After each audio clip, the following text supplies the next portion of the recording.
لو مشاهداتك قليلة، مشتركينك قليل، وقناتك ما تكبر بالسرعة المطلوبة، ولم تحقق شروط الربح إلى اليوم، أو حققت شروط الربح ولكن مشاهدات قليلة يعني أرباح قليل، فأكيد هذه الخمس إعدادات مش مفعلهم في قناتك. فعلهم وراح تشوف النتائج من الفيديو القادم. الإعداد الأول: وصف القناة. 99% من القنوات يستخدمون وصف القناة بشكل خاطئ. لو نظرنا عند أغلب القنوات راح نشوف أنهم يكتبون: السلام عليكم، هذا محتواي، مرحبا بكم في قناتي، أشياء ليس لها معنى، وهذا غلط. لو كتبنا في مربع البحث أفضل ألعاب الجوال راح نشوف أن في قناة ظهرت لنا، قناة الحريف، عندها أكثر من 400 ألف مشترك، وهذه القناة ظهرت حتى قبل الفيديوهات. ولكن كيف؟ لو دخلنا على القناة ودخلنا إلى وصف القناة راح نشوف أن صاحبها يستخدم كلمات مفتاحية في الوصف، ولهذا السبب تصدر نتائج البحث حتى قبل الفيديوهات. متخيل معي؟ أنا كمشاهد راح أدخل على القناة إذا ظهرت لي في البداية وراح أشاهد فيديوهات كثيرة، والاشتراك راح أشترك بنسبة كبيرة. أنا في هذه القناة أيضا أستخدم كلمات مفتاحية خاصة بمحتواي لأني أشتي أتصدر نتائج البحث، ومع الوقت بإذن الله راح أتصدر. فنصيحة من أخوك: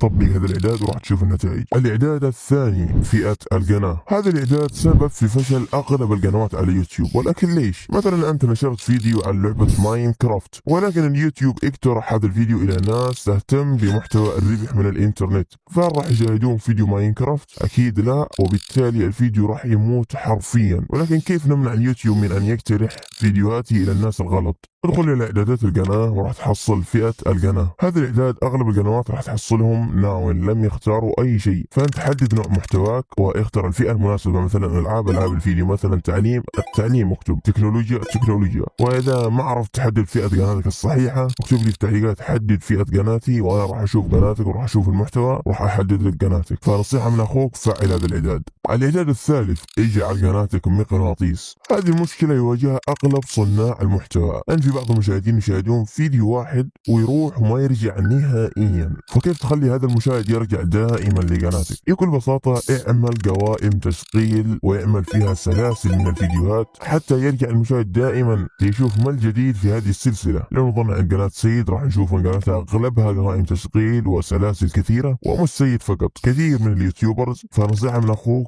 طبق هذا الاعداد وراح تشوف النتائج من الفيديو القادم. الإعداد الرابع: اختبار AB. قد يكون لديك أقوى فيديو، حرفيا فيديو راح يحقق ملايين المشاهدات والاشتراكات، ولكنك بغلطة صغيرة راح تخلي هذا الفيديو يموت حرفيا. 200 مشاهدة، 100 مشاهدة، وهذه الغلطة عنوان سيء وصورة مسقرة سيئة. ولكن كيف نمنع هذا الشيء؟ بعد ما ترفع الفيديو وتخليه على الخاص، ادخل إلى إعدادات الفيديو وراح تحصل اختبار الصورة المسقرة والعناوين. ضع 3 عناوين و3 صور مسقرة، واليوتيوب راح يعمل لهم اختبار وراح يختار لك العنوان والصورة المسقرة الأفضل. في سنة 2026 أي شخص ما يستخدم هذا الإعداد فاشل.